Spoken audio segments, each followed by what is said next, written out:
नारायण नारायण नारायण। यदि एक बार और तूने अपनी चमत्कारी शक्तियों का श्रेय उस नारायण को दिया तो तुझे अपने हाथों से दंड दूंगा मैं। आप मुझे और अन्य सभी को श्री नारायण का नाम लेने पर दंड देना चाहते हैं और स्वयं एक ही वाक्य में 4 बार उनका नाम लेते हैं। केवल शब्दों में ही नहीं, विचारों में भी। सोते जागते हर समय आपके मन मस्तिष्क में केवल श्री नारायण ही बसते हैं। सत्य तो ये है कि अब मुझे समझ आ रहा है कि जो कुछ हुआ है और जो कुछ हो रहा है वो सब विधि का विधान ही है। विधि का विधान? आप तपस्या के लिए गए थे तो देवराज इंद्र ने माँ का अपहरण किया।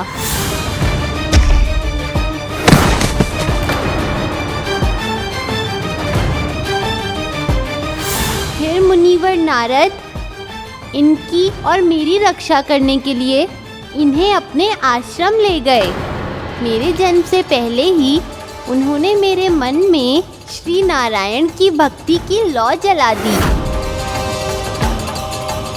जो विश्व रूप, जो उत्पत्ति, स्थिति और संहार के कारक, जो सृष्टि के अधिष्ठाता हैं, उन जगदीश्वर अजन्मे अक्षय अव्यय भगवान विष्णु को नमस्कार।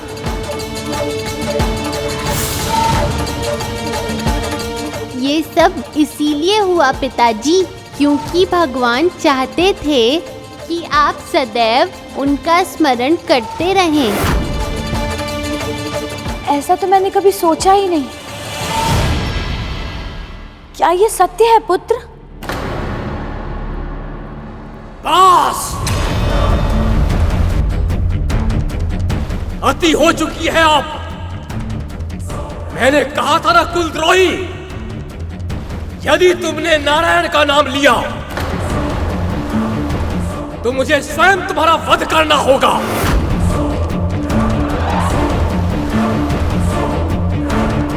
और तूने मेरी आज्ञा ना मानकर तूने मुझे विवश किया है, तो यही सही, आज ही होगी तेरी मृत्यु और सबके सामने होगी।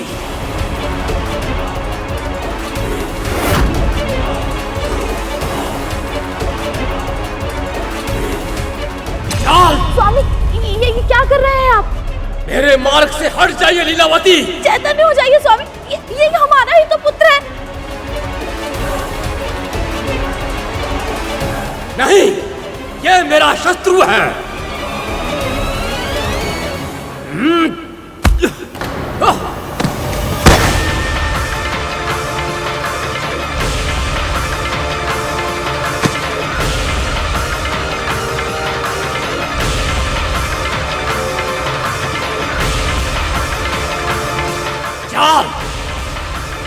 बहुत दिनों से चल रहा है तेरी भक्ति की शक्ति का खेल।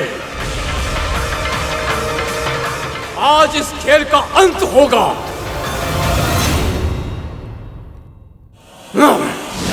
देखता हूं आज मेरी गदा के वार से तेरे प्राणों की रक्षा कौन करेगा।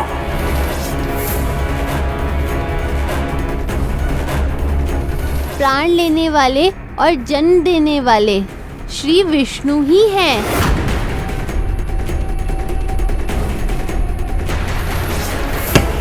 फिर उसी नारायण के नाम का जाप। कहां है तेरा नारायण? बुला उसे। आज तेरे साथ साथ उसको भी मार डालूंगा मैं।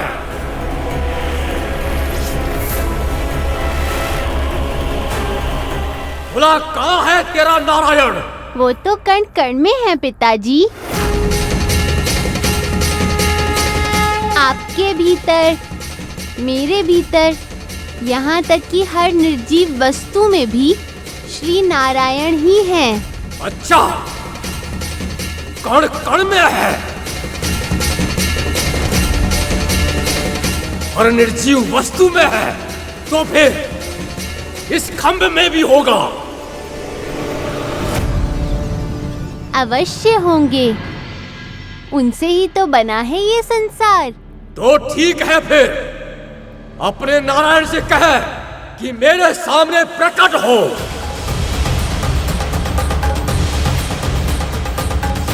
क्या हुआ? भयभीत हो गया? पुकार उसे, बुला।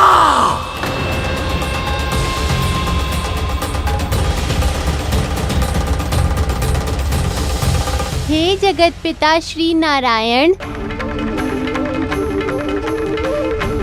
हे श्री विष्णु, मुझ सेवक की प्रार्थना सुनिए प्रभु। कृपया अपने आप को प्रकट करके मेरे पिताजी को दर्शन दीजिए।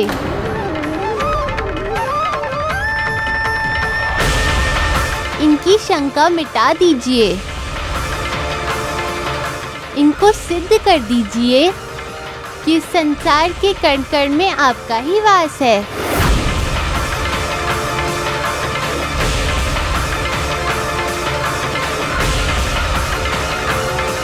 प्रभु, हिरण्यकश्यप के पापों का घट भरा हो या ना भरा, आपको अपने भक्त की रक्षा के लिए जाना ही होगा।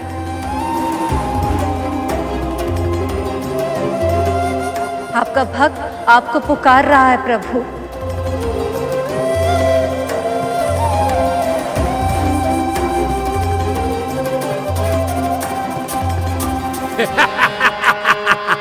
कहाँ रह गया तेरा नारायण?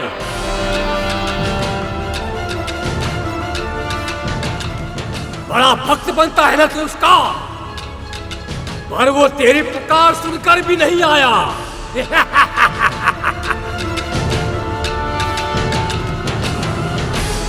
जानता है क्यों? क्योंकि उसको मुझसे भय लगता है। इसलिए तो मुझसे छिपकर रहता है वो। ये सत्य नहीं है पिताजी। भय तो उन्हें छू भी नहीं सकता। जहाँ तक छिपने का प्रश्न है, वो तो आपके भीतर भी निवास करते हैं, मेरे भीतर भी, और इस खंभ में भी।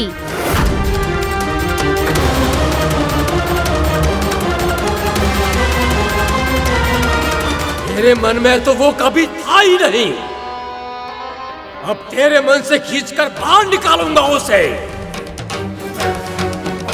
पर उससे पहले उसे उस खंभे से बाहर निकालूंगा मैं।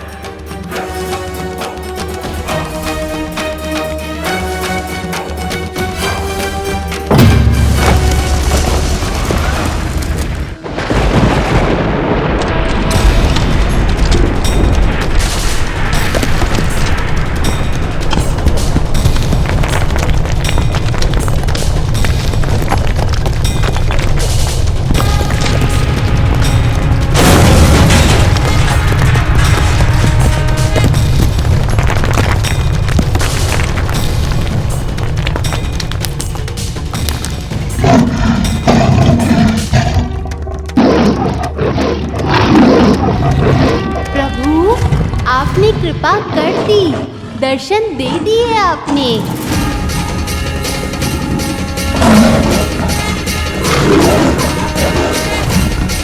भक्त के लिए आपने अवतार ले ही लिया प्रभु। अब धन्य है आप।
प्राणहीन होकर मेरा तन न घर के भीतर गिरे न घर के बाहर, यही कहा था ना उसने। पर चौखट ना तो भीतर है ना बाहर। मेरा काल मुझ तक ना तो दिन में पहुंच पाए और ना ही रात में। पर ये तो संध्या काल है, दिन और रात के मध्य का समय है। मेरा वध करने का सामर्थ्य ना किसी मनुष्य में हो, ना देव में, ना असुर में और ना ही किसी पशु में। पर ये ना तो मनुष्य है, ना देव, ना असुर और ना ही पशु। ये तो है नरसिंह। मेरी मृत्यु ना धरती पर हो ना आकाश, पर ये तो भगवान की गोद है, ना धरती ना आकाश। मुझे ये वरदान दीजिए ब्रह्मदेव कि मेरी मृत्यु का साधन ना कोई अस्त्र बन सके, ना ही कोई शस्त्र। मेरा वध करने का सामर्थ्य ना किसी मनुष्य में हो, ना ही किसी पशु में, और ना ही किसी देव या असुर में। मेरा काल मुझ तक ना दिन में पहुंच पाए ना ही रात में।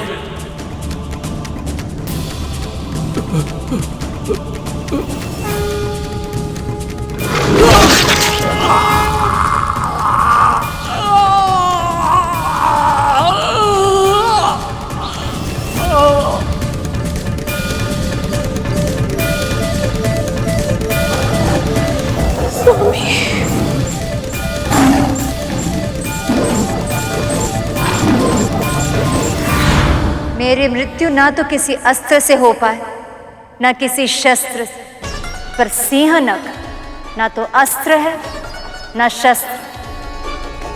प्रभु ने इन सब शर्तों को मानकर भी उसका अंत कर दिया।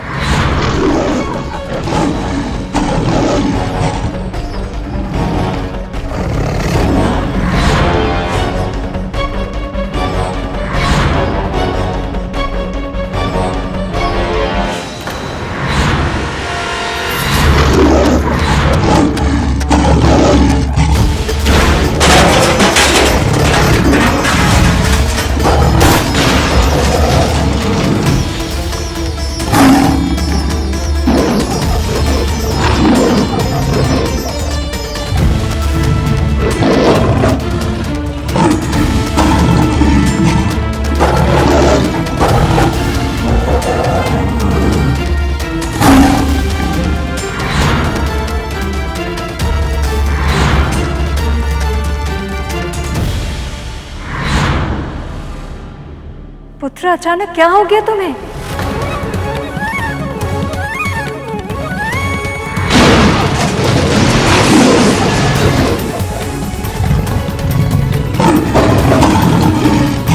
प्रहलाद, प्रभु श्री नारायण के अवतार तुम्हारी भक्ति की प्रेरणा से ही प्रकट हुए हैं, इसलिए केवल तुम ही अपनी प्रार्थना से इन्हें शांत कर सकते हो। यदि इनका रूप ऐसे ही उग्र होता रहा तो प्रलय आ जाएगी। पुत्र, संसार की रक्षा के लिए इन्हें शांत करो, इन्हें शांत करो। प्रहलाद, जाओ पुत्र, जाओ।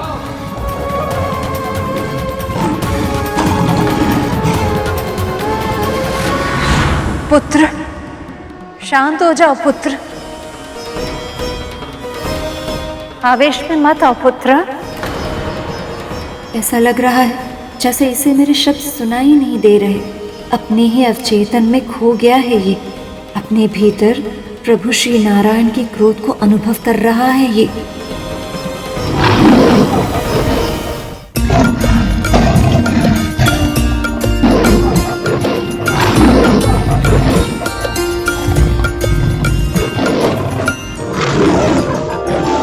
विराट पुरुष सर्वशक्तिमान है, विराट पुरुष सर्वशक्तिमान है। जनार्दन विष्णु महान है, जनार्दन विष्णु महान। आपको मेरा प्रणाम, आपको मेरा प्रणाम, प्रणाम है। विराट पुरुष सर्वशक्तिमान है, विराट पुरुष सर्वशक्तिमान।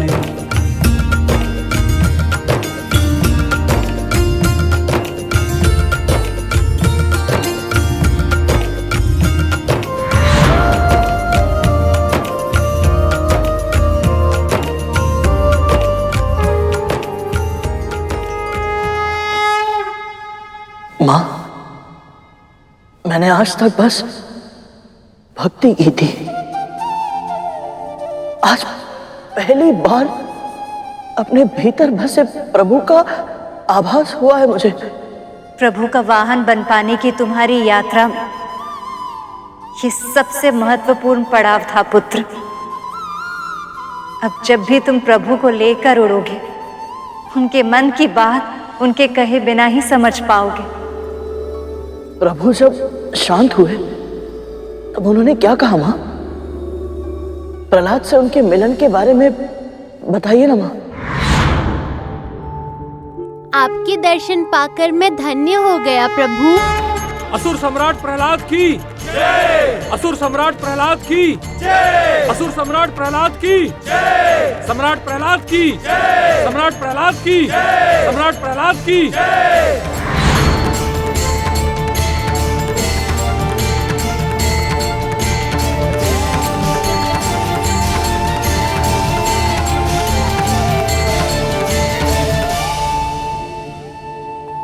मुनिवर नारद, माँ लक्ष्मी, प्रणाम।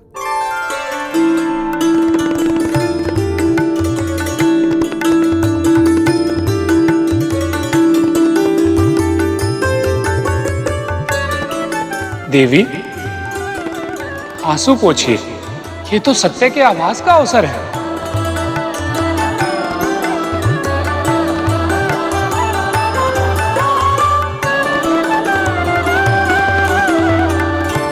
दुखी मत हो पुत्री, ये तुम्हारी पति की इच्छा थी।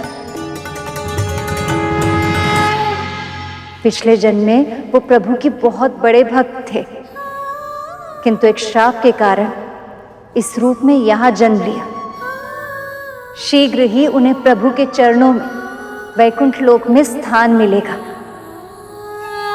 और ये सब केवल तुम्हारे पुत्र के कारण संभव हुआ है। उसके इस अतुलनीय भक्ति के कारण हुआ ये सब।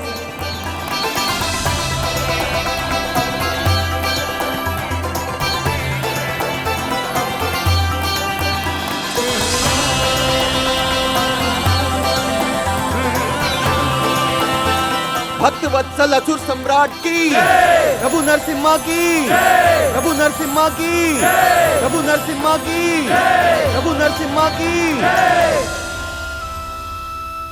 आपने बहुत अच्छी कथा सुनाई माँ, मन प्रसन्न हो गया। जब एक अवतार की कथा ने मन को मुग्ध कर दिया, तो अन्य अवतारों के बारे में जानना कितना रोचक होगा। मुझे सभी अवतारों के बारे में बताइए ना माँ। निकट भविष्य में असुरराज बलि तीनों लोगों पर नियंत्रण प्राप्त करना चाहेंगे, तो प्रभु वामन अवतार लेंगे। उसके बाद जब पृथ्वी के राजा महाराजा अधर्म के मार्ग को अपना लेंगे, तब उन अधर्मी क्षत्रियों के अधर्म का अंत करने हेतु प्रभु महर्षि परशुराम के रूप में अवतार लेंगे। फिर अपने 7वें अवतार में प्रभु श्री राम के रूप में न केवल असुरों का अंत करेंगे, बल्कि समाज के समक्ष मर्यादापूर्ण जीवन जीने का परिमाण प्रस्तुत करके मर्यादा पुरुषोत्तम कहलाएंगे। पर जब द्वापर युग आएगा, तो प्रभु 16 कलाओं में प्रवीण श्री कृष्ण के रूप में अवतार लेंगे। फिर कलयुग के आरंभ में प्रभु बुद्धा के रूप में अवतार लेकर सृष्टि को अहिंसा और द्वेष मुक्त जीवन जीने का पाठ सिखाएंगे। और 10वें अवतार माँ, वो कैसे होंगे? प्रभु का 10वां और अंतिम अवतार भगवान कल्कि के रूप में होगा। पल पल अपने भक्तों के साथ रहते हैं और उनकी रक्षा के लिए स्वयं को कितना कष्ट देते हैं। सचमुच मां, प्रभु प्रभु धन्य है।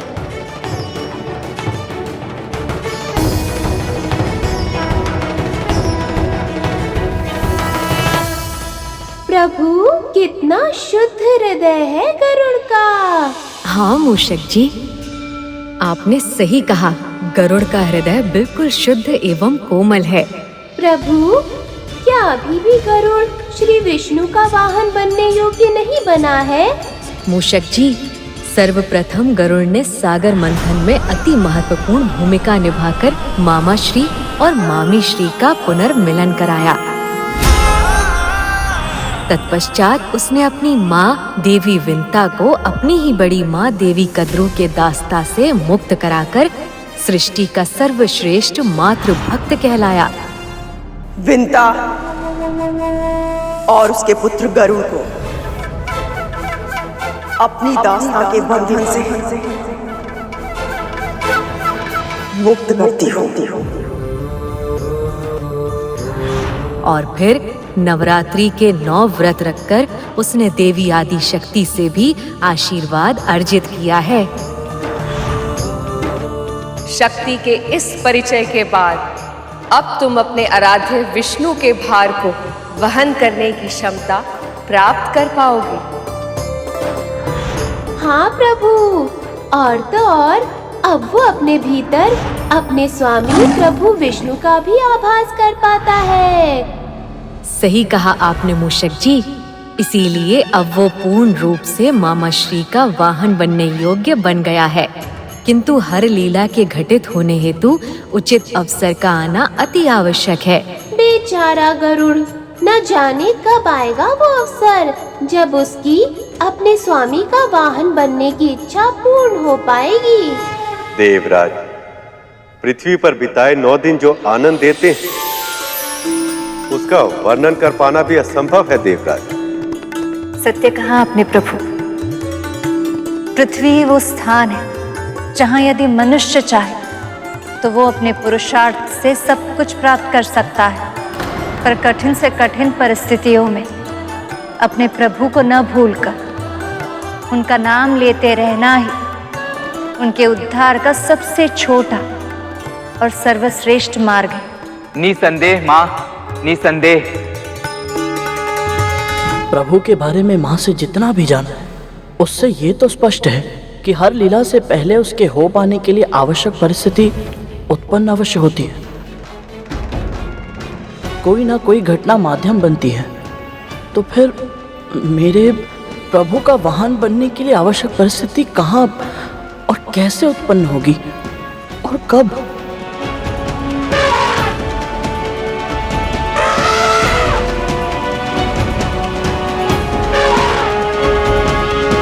जल में पिताजी, जल से मुझे भय लगता है। हाँ, मुझे भी। भगवान की बनाई हुई सृष्टि में भय का कोई कारण ही नहीं है पुत्रों। देखो मुझे।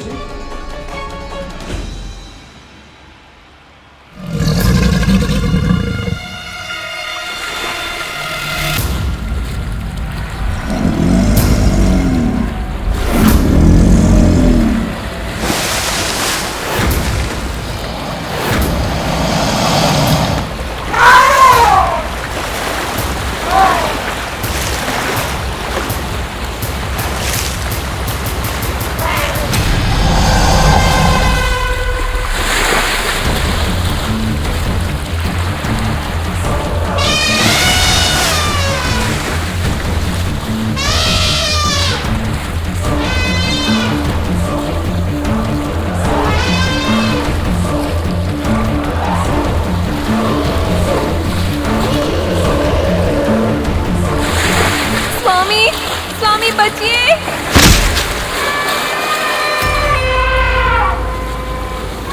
स्वामी, पिताजी।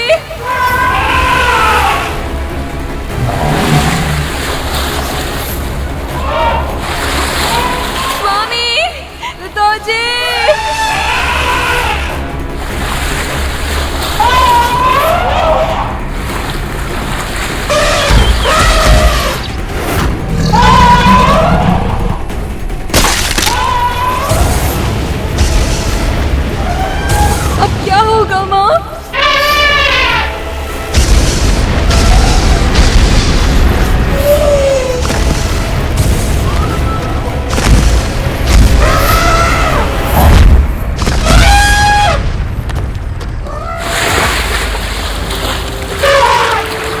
गया ये दुष्ट? लगता है भयभीत होकर भाग गया।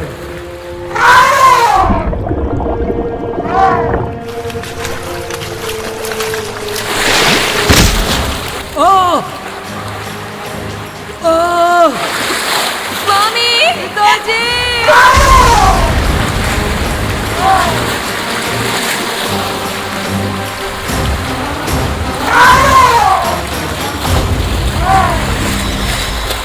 माँ, पिताजी को कुछ होगा तो नहीं?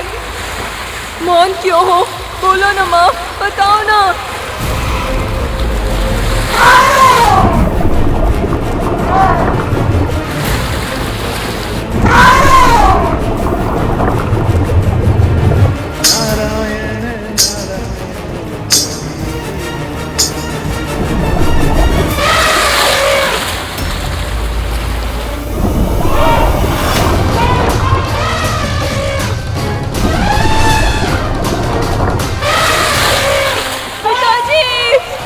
ये हाथी सहायता के लिए क्यों नहीं पुकार रहा है प्रभु को?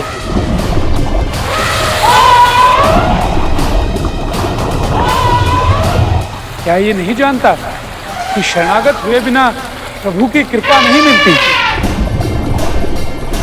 ये मुझे बहुत गहराई तक ले आया है। शीघ्र ही कुछ करना होगा।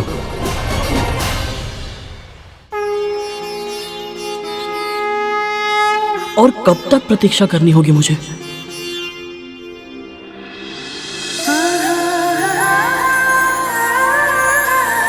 महारानी ने हमारे साथ जो कुछ भी किया उसके बाद भी आपका चित्त इतना प्रसन्न कैसे?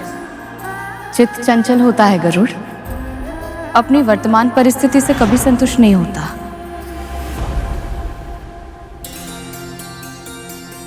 जो मेरे प्रभु की इच्छा है अब वही मेरी भी इच्छा है।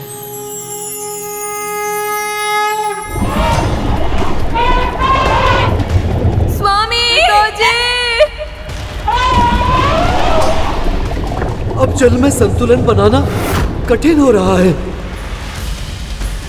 यदि ऐसे ही कुछ समय और बीता तो मृत्यु निश्चित है।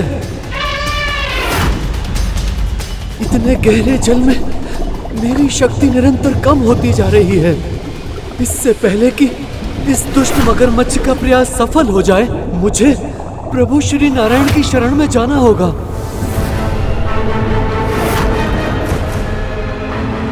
हे प्रभु, आप ही से ये सृष्टि है, आप ही इसके पालनहार हैं। मेरे परिवार को मेरी आवश्यकता है प्रभु। स्वामी पिताजी! आप सर्वशक्तिमान हैं, मेरी गुहार सुन लीजिए।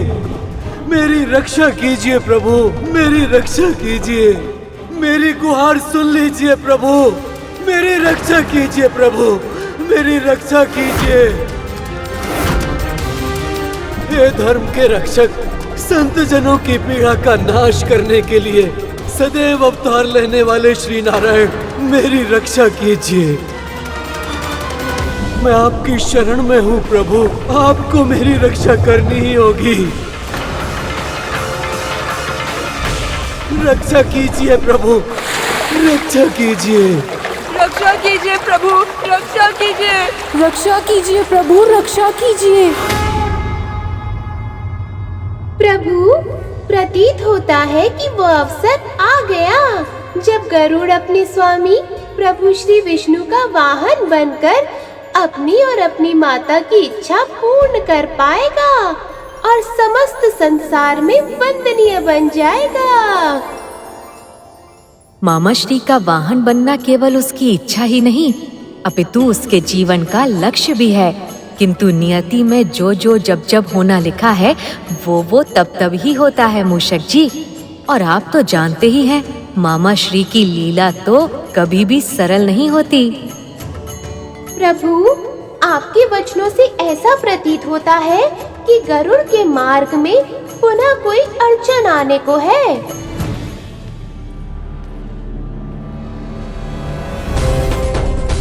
प्रभु मेरी ओर आ रहे। लगता है जिस समय की मुझे प्रतीक्षा थी वो समय आ गया। प्रभु!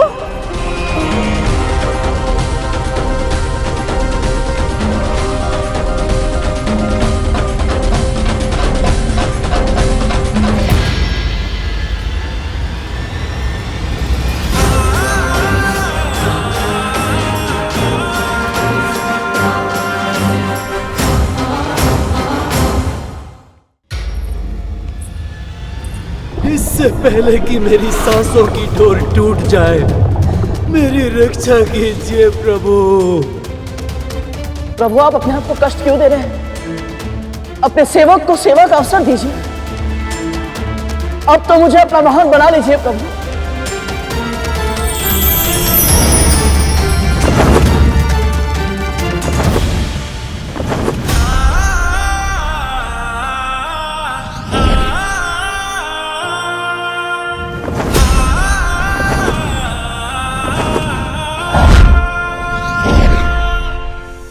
पुत्र गरुड़, अंततः तुमने अपने जीवन का लक्ष्य प्राप्त कर ही लिया है। वंदनीय बनो पुत्र, वंदनीय बनो।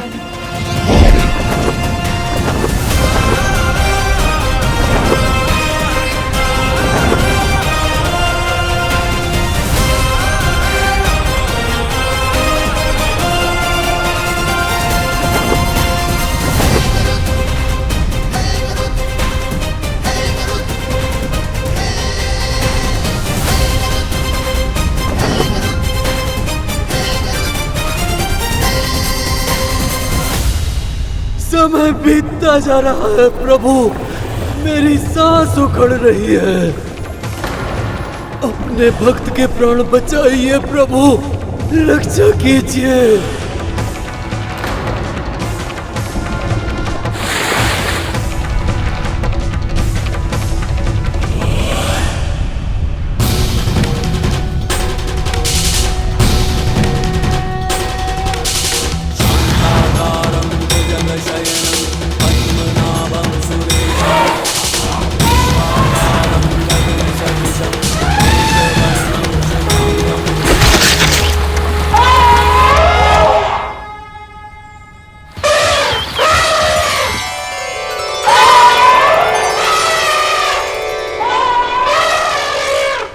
नारायण नारायण। धन्यवाद प्रभु।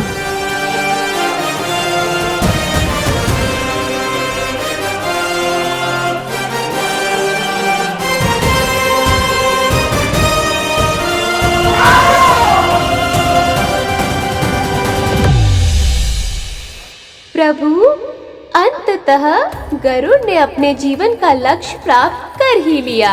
वो श्री नारायण का वाहन बन ही गया। सही कहा आपने मूषक जी। अपने जीवन का लक्ष्य प्राप्त करने के साथ साथ गरुड़ समस्त सृष्टि में वंदनीय भी बन गया है। अनंत काल तक जब जब मामा श्री प्रभु विष्णु की पूजा की जाएगी, तब तब गरुड़ का भी वर्णन अवश्य किया जाएगा। और तो और मामा श्री के भविष्य के अन्य अवतारों में भी बुराई का अंत करने में वो उनका सहयोग करेगा और सदा अधर्मियों से धर्म की रक्षा कर सदा सदा के लिए कहलाएगा धर्म योद्धा गरुड़।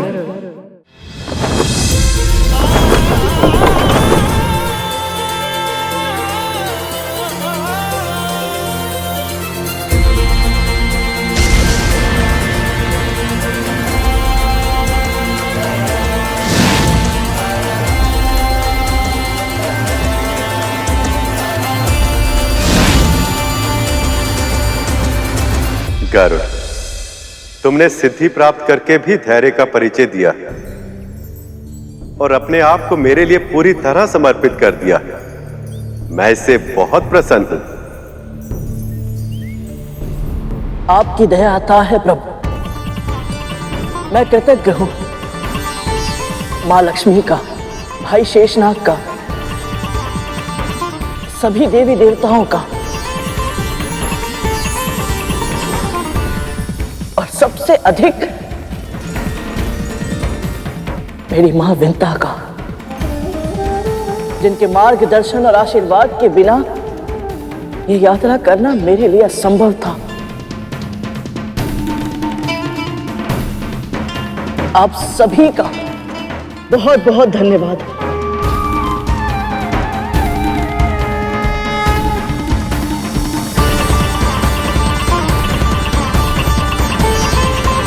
मां, प्रभु, आइए अपना आसन ग्रहण कर लीजिए।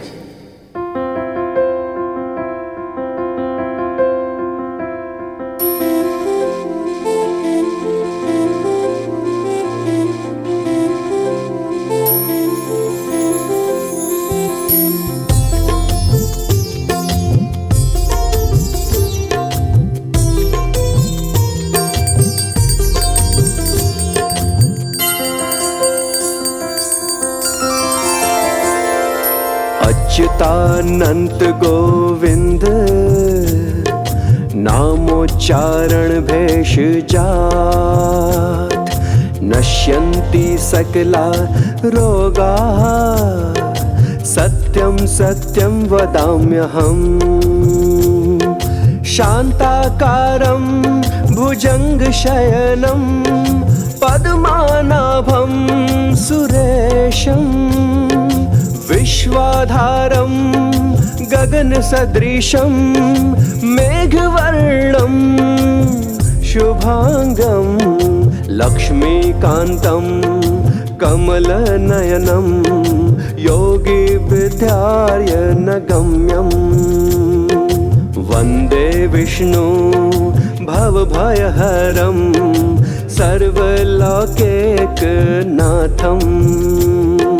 यं ब्रह्मा वरुणेन्द्रो रुद्रमरुतः स्तुन्वानि दिव्यस्तवैवेदेः।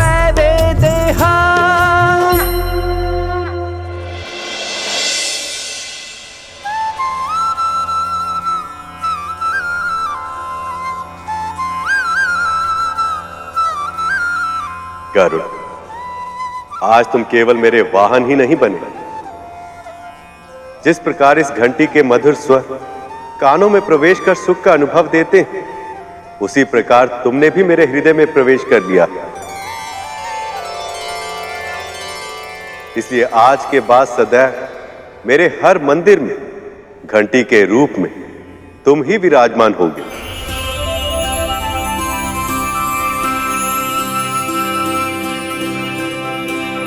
आपकी कृपा अनंत है प्रभु। तुम्हारी तरह जो भी भक्त अपने आप को पूरी तरह से मुझे समर्पित कर देगा तो उसका कल्याण मैं सदैव करूंगा।